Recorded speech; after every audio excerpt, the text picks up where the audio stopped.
We are here in this hotel of historic significance where the National Accord was negotiated. It happens to be the anniversary, third anniversary. Is it third or second? Third of the political arrangement known as the handshake, which we must admit did bring calm after a 6-month standoff between the Jubilee administration and the NASA coalition after the 2017 very contested elections, which were in fact nullified by the court. The 2017 election, we note, was the 5th controversial election.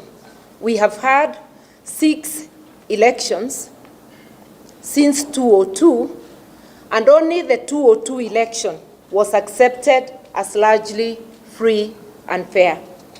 This is a very bad score and should remind each one of us the dire necessity of fixing the electoral process.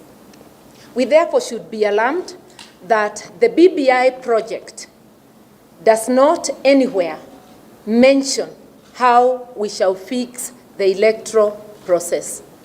Their mantra has been that the problem is the winner takes it all, while we all know that elections must have winners and losers.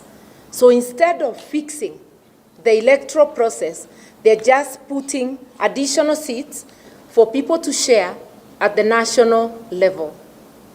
If this were indeed true, there should be similar seats at the county level, because there are elections both at the national and the county level.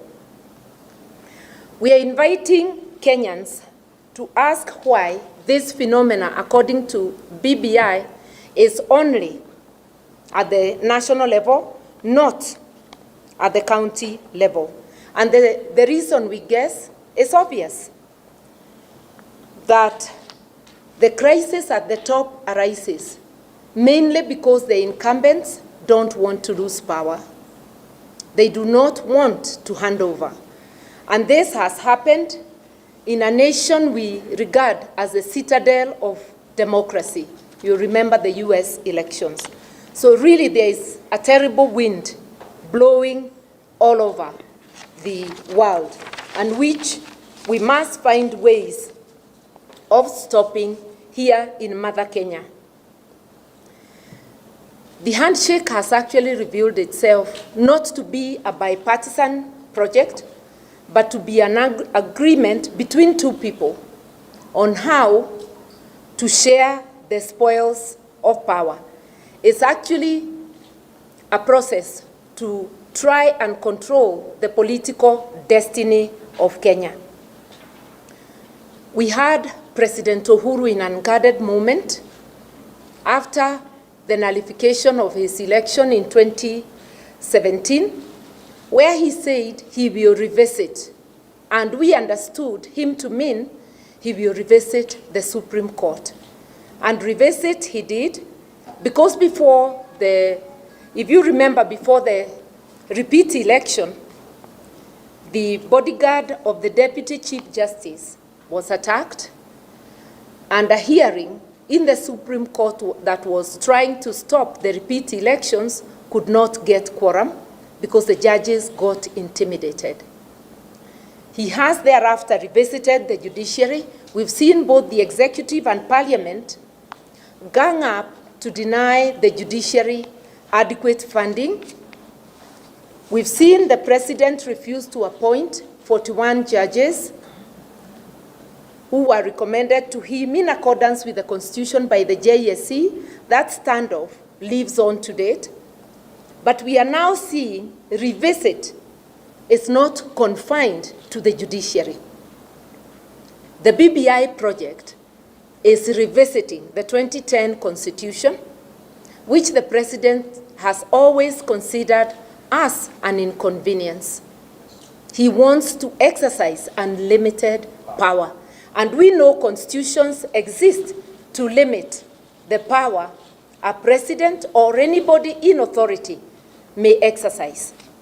This is a project to overthrow the Constitution of Kenya 2010. It is a coup, and you'll realize that in the present time, military coups are not fashionable. So coups of overthrowing the Constitution appears to be the in thing. And by the way, this administration has already been chipping at the Constitution little by little. I've just alluded to the refusal to appoint judges, the many times this government has, through Parliament, passed unconstitutional laws which have been struck out by the courts, the many orders the executive has refused to obey, including the order to dissolve an unconstitutional parliament. The Constitution of Kenya Amendment Bill 2020 is actually a demonstration of the President's vengeance to revisit the Constitution of Kenya 2010. It is not an amendment bill. It actually should be titled the Constitutional Overhaul Bill, because out of the 18 chapters in the Constitution, it's amending a whopping 14 chapters. This is not an amendment, it's a total overhaul. This BBI project has been illegitimate and unconstitutional from the word go. We saw the signatures of an initiative dubbed a popular initiative being collected by the provincial administration. This in itself is unconstitutional use of public resources and machinery. We have seen MCAs getting bribed with car grants, being intimidated, and the most obvious intimidation, we have seen the Baringo MCAs, the ones who voted no, specifically, the ones among those who voted no. We have seen them under investigation, writing statements with CID, and one of them actually accused of terrorism. I do not know whether rejecting BBI is what amounts to terrorism. On further reflection, we ought not to be surprised because the President has not hidden his contempt for the Constitution and for the rule of law. Actually, this has been the signature of the Jubilee administration. Now, last week, we witnessed something, electoral violence in by-elections. And this election was significant. It is coming at a time that the state has sponsored a narrative that regional kingpins are the order of the day.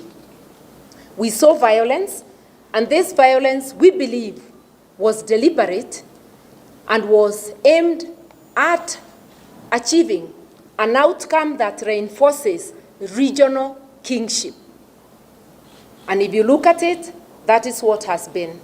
And it's a warning shot to all of us that if we stand silent and do nothing, we will not have elections as we know them in 2022. We will have those in power, mainly the President and his cronies, select for us, or rather, the President will succeed himself, or the administration will succeed itself. The regional kingship is being confined to the 5 major tribes in Kenya. The big 5, who form 65% or thereabouts of the population. We have another 38 tribes forming about 35%. What does this mean? That the 5 will perpetuate themselves at the expense of the 35? No, it just means big boys, and I'll deliberately say boys because this looks like a boys' initiative. It means the big boys from the 5 tribes will eat on behalf of their tribes, while everybody else from their tribe and the rest of the 35 watch them helpless. The message is we are not helpless. Those pushing the BBI project are less than 4,000 because all the elected leaders in Kenya, from the counties to the national, including the top civil servants in both the county and the national, are actually less than 4,000, while the Kenyan voters are over 20 million waiting to be informed in order to make informed decisions. Linda Katiba is a citizens' initiative to resist the overthrow of the Constitution, to resist the taking away of our voice as a people and our power.